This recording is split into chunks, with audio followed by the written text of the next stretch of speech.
What if there was another way to actually live, a way that you can actually start to be in charge of your own healing, a way to get out of this survival mode and into creative mode? Well, it's my job as your host of the Healing Tree Hub to introduce you to some modalities that might actually make all the difference and to give you your power back. My name is Sarah, and I have the pleasure of meeting you every week to discuss new modalities and new topics that are really making a difference out there. So, buckle up and enjoy the show.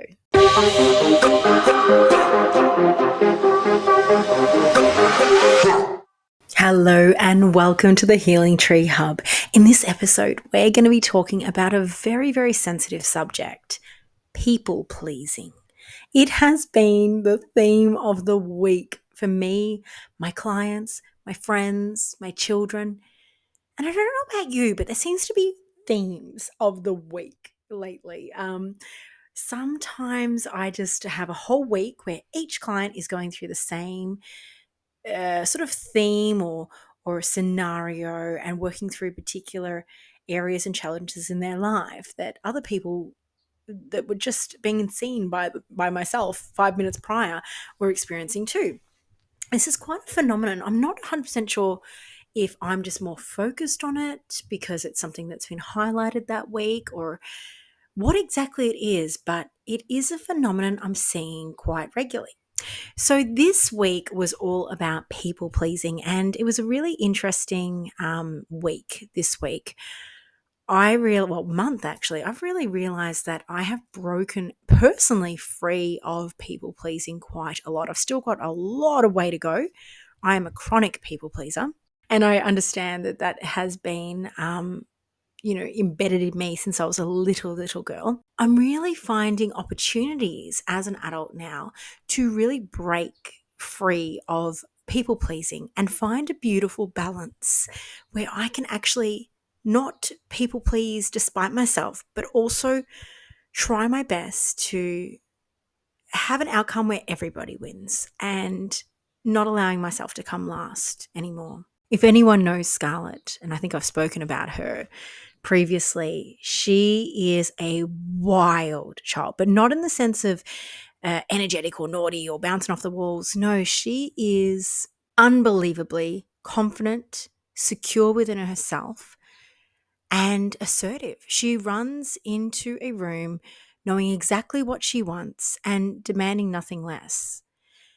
It has been, I'm not going to lie, it's been challenging trying to parent her because I wasn't sure how this was going to be responded by other people, her teachers, her community. But the truth is, it's her personality. She's strong. She is sure of herself. She's assertive. And it does come across as bossy, without doubt. But the best thing about her is that she has a heart of absolute gold. And she refuses to people please. Now, for a long time, I saw this as a negative. And at times it's pretty challenging, I'm not going to lie. But I think as long as someone's heart is pure and they're kind, then people pleasing shouldn't be a necessity for all of our children. I see the way that she has the confidence to say exactly what she wants, and it's not always what other people want to hear. But as we navigate this, I'm learning so much more, and we're going to learn together how to find a way in this world to be direct, not people please, but also find a way so everybody wins. So thank you, Scarlett, if you ever listen to this, for teaching me this, because you've brought something out in me that I think is really important, that I can't always come last. And the last couple of years, I've definitely been leaning towards this direction, but really seeing you be your true, authentic self with love in your heart has inspired me to do more of that. So, where does people pleasing come from? I'm not a psychologist and I wouldn't pretend to be, but I know where mine came from. And I wonder if when I tell this story, you might relate. If you have people pleasing tendencies And you'll know because you'll find yourself saying sorry for every 5 minutes, every 5 minutes, even though something's not your fault or someone else tripped over a leaf, you'll find yourself wanting to say sorry and smoothing things over and absorbing the brunt of whatever is occurring. This is typical people-pleasing moves. But I know that as a kid, it started with me being in a household with my father who's very, very strict. He was he was a good man, but very, very strict. And back then, children were seen, not heard. So it was quite an intimidating way to grow up when you've got strict parents that do have a feisty yell on them. And I found myself always apologizing and trying to smooth things over and trying to make people feel more calm around me. And this was very much a people-pleasing starter kit. That's the best way I can describe it. I also really felt like I needed to be the middle person that calmed a lot of people down. So I had, a little cousin who was always getting in trouble at school, and this memory just popped up, so it must be important. And I loved him so much, but he had quite a reputation as the naughty kid, and nobody really gave him a chance. I saw through it. He was beautiful. My cousin Anthony is gorgeous. I adore him. I hope one day he listens to this podcast too. But everyone gave him a really, really hard time. And I remember having to be the, regulator, the person in between, the peacemaker is the other word for it, really trying to piece things together, to smooth things over. And I always found that my role in life was peacemaking, making sure that everyone got along and no one was fighting. And if a friend came over and wanted that Barbie, I'd just give it the Barbie over because I wouldn't want to make them upset. And it was something that was fundamental in our values as a family growing up, that we needed to make sure that everyone around us were happy, and when we hosted people, our guests were happy, and everything was smoothed over, and it was our job to really make sure that everyone was feeling good around us. Now that is beautiful and very kind-hearted and loving, and I love that we had those values. But unfortunately, sometimes those values, they actually did spill over for me as I became a young adult. I entered the workforce and I became the biggest people pleaser you could ever imagine. Bosses loved me for this. They absolutely loved that I would bend over backwards and I would get the job done. And any task they would give me, I would just gobble it up and off I go. But this ended in many times burnout. And so many people took advantage of it as well. And I see it all the time. I'm now an ex-HR manager, and I saw it so often where people would just stand on your head to get to where they want to get, and you'd be left sort of scrambling. So it can sometimes be quite devastating in your career and your relationships when you are a complete people pleaser and only doing what you think other people want you to do and not thinking about yourself.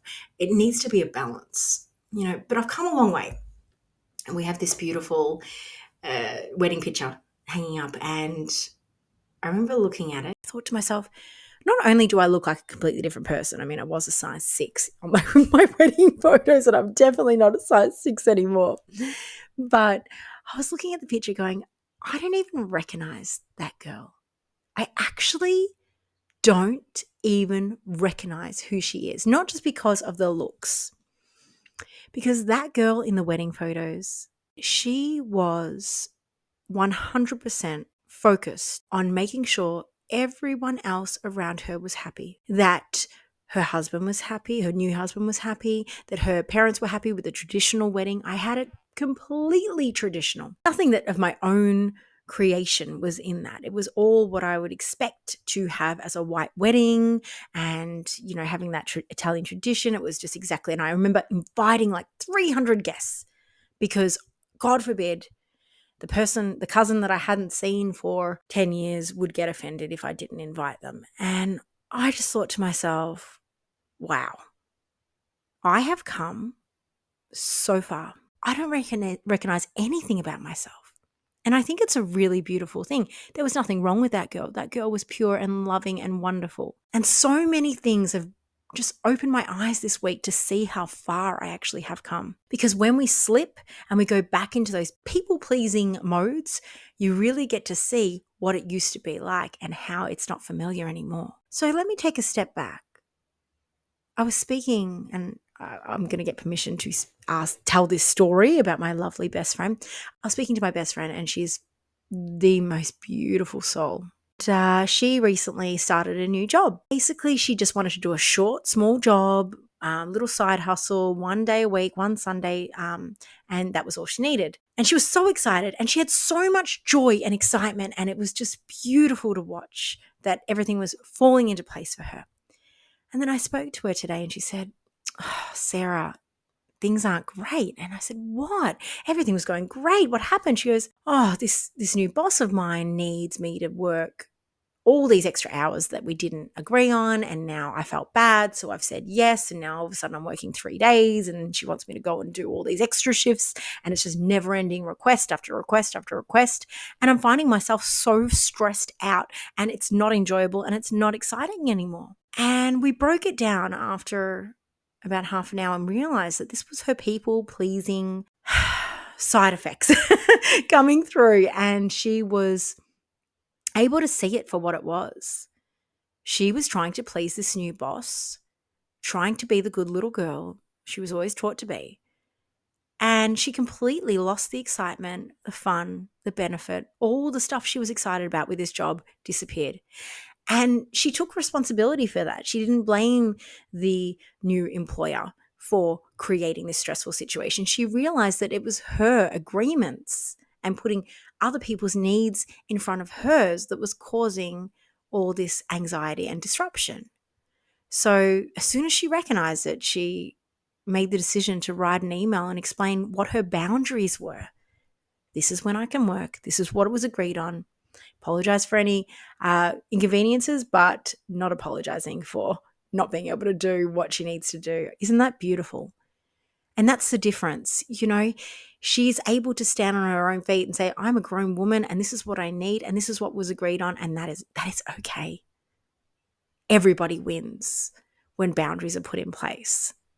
Because when there's no boundaries, just like when we're bringing up our children, if there's no boundaries for them, then they feel like they have all the control, and that can be very, very stressful at times too. And then there's the other side of this. I'm sure people aren't conscious of this a lot of the time, but not everybody is as kind-hearted as we'd hope. And people pleasers are really taken advantage of. Some people will see a people pleaser and rub their hands together and go, oh yeah, I'm going to get as much as I can out of this person before they figure it out. And I see it time and time and time again, especially in the workplace. I used to be a HR manager, and boy, did I see this. I really saw this with a lot of supervisors versus employees relationships. Once they figured out there was a people pleaser, they were on the hunt. And it may be unconscious. I really like to think it's unconscious, but it's also something that we need to be aware of as people pleasers, that is not okay. It is never okay to be taken advantage of or to always take on the responsibility of guilt. Everybody has a responsibility, 100% responsibility in their own life. I don't even believe in this whole 50-50 responsibility thing when it comes to relationships of any type. I believe that if everybody was to take 100% responsibility for their own life, then we have an incredible odds of relationships going really, really well. For example, if you're going into a relationship thinking that you are 50% responsible and they are 50% responsible, then it is going to be chaos. Because if you notice that they don't have that responsibility there, you're going to try and fill their gap. So just make your life 100% the responsibility of yourself, 100%, which means that you're going to have to put yourself first sometimes, hopefully most of the time. And it's not selfish, and it's never going to be to hurt anyone. But you can't be always doing things for people in despite of yourself, because if you continually deplete yourself of the self-respect that you need to have to be able to run your life, then unfortunately you're going to be so depleted you won't be able to fill anyone's cup, because your cup will be too empty. And who wins then? No one. No one at all. I had another friend this week also highlight this, and we had a really great chat. She's in a crossroads, And again, another beautiful soul that would just bend over backwards for anybody. She's incredible.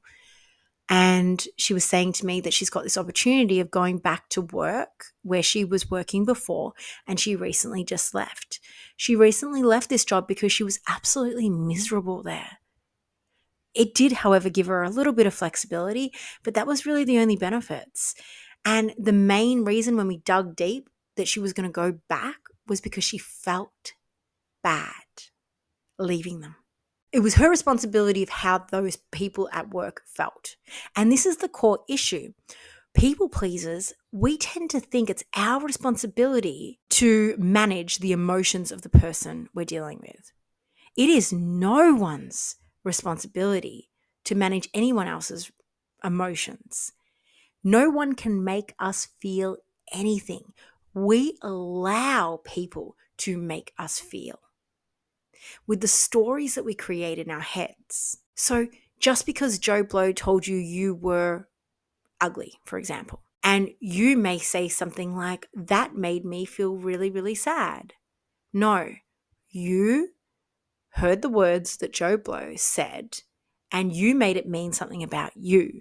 Therefore, you allowed it to make you sad. Now, when we start to get this concept, we're not going to go around and start treating people like crap. I hope not.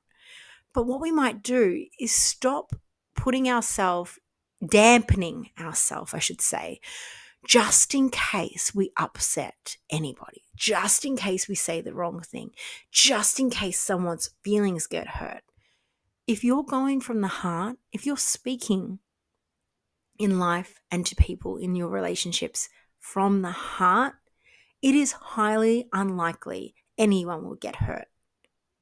And when your vibration, and we've spoken about this so many times, when your vibration is high, then everyone around you will vibrationally rise with you or have to leave your area due to the law of attraction. And if you want to rehash on this one, Get What You Want goes into this in a lot of detail. So making sure that you are making your vibration, your thoughts and emotions high priority allows everyone around you to win as well.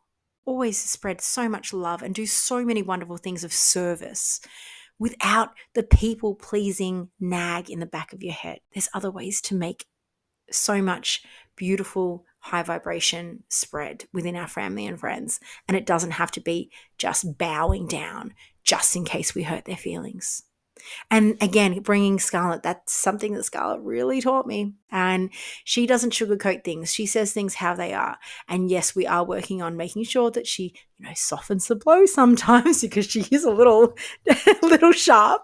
But she's definitely allowing, everyone to see that she's different to a lot of the people pleasers out there. And finding that beautiful balance would be amazing for everybody. So if you are finding yourself apologizing for everyone else's mistakes, having guilt, shame, fear, worry every 5 minutes, think about what that's doing to your vibration. Remember that thoughts turn into emotions, and emotions send out a signal into the universe to attract more of that, exactly that.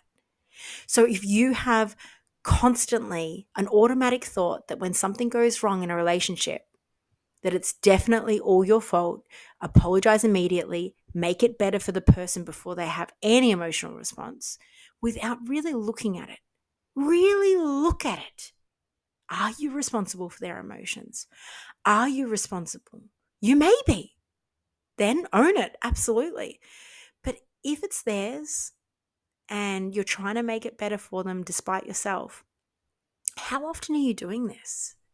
And how is it manifesting into your life? What would be possible if you were able to really consider how important it is to put yourself first, or at least consider you and your family first? What would be possible in your life? How would it be different? You see, I truly believe, again, not a psychologist or a counselor, but I truly believe that depression is a state that you may experience when your soul is trying to tell you that you are not doing what you were aligned to do, what you came here to do. It's like, get out of this character that you're playing. Stop playing the character. Let's move on. Let's get some exciting stuff in our life. And I think when we don't listen to that message, we just go deeper and deeper and deeper into a numb and sad state, which I believe is depression. Again, that's just my theory that I have with it. So what if she was to turn around and go, you know what? What's my highest excitement? And that's the question you need to ask yourself when you're people pleasing. What gives me the highest excitement in this situation? What is my highest passion here? And she may find that changing industries, changing careers, and starting to study something that she's always wanted to study is the right decision. It may not be the easiest decision. Sometimes people pleasing is because it's easy to just please people and walk away and not have to do the work. But what if, and what would be possible if she was to turn around and go, no, I'm not going back there. I've done that, didn't work, felt like crap. It's time for something new. I'm going to follow my passion. I'm going to follow my highest excitement. Can you imagine what could transform? And do you see anything in your life right now that could be transformed by leaving people-pleasing automatic responses alone and starting to actually think about what exactly do you want? What exactly do you need? And what would benefit you and your family and your friends and the people around you the most? Even the thought of it may start to flutter your heart a little. So I hope that this gave you something to think about. And I really hope that you find the strength within yourself to start noticing, first of all, acknowledging and noticing where you're people pleasing. And have a real deep think when you get a chance. Where did this start? When did I become this people pleaser? And once you acknowledge it and once you see it for what it is, it's like pulling that ribbon and untying the knot. It won't have you anymore because you'll see its little tools and its little games it plays. So have a little look. Always have a little look. Where is this coming from? Is it my inner child trying to take control again? And if so, there is an Inner Child podcast, and I would love to refer you to it because it is a really great tool that you can use in any of these situations in your life that you'd like to sort of get unstuck from or acknowledge and release. That's probably the best term to use. This will be our last episode for 2023. Thank you so much to all my wonderful listeners that have been so loyal and so incredible. I had no idea this little podcast would take off like it has. It is an absolute shock. It was just supposed to be something that my clients could listen to in between sessions and get refreshed on some of the distinctions we learn about. But it has really taken off, and I just feel so privileged that there are so many people that trust me and are listening to me. So thank you so much. And Merry Christmas and Happy New Year or Happy Holidays, no matter what culture you are. I'm sending you guys all so much love and appreciation. I will see you again in 2024 with a brand new look and some incredible new guests to come onto the show. Thanks so much, guys. Have a wonderful holiday.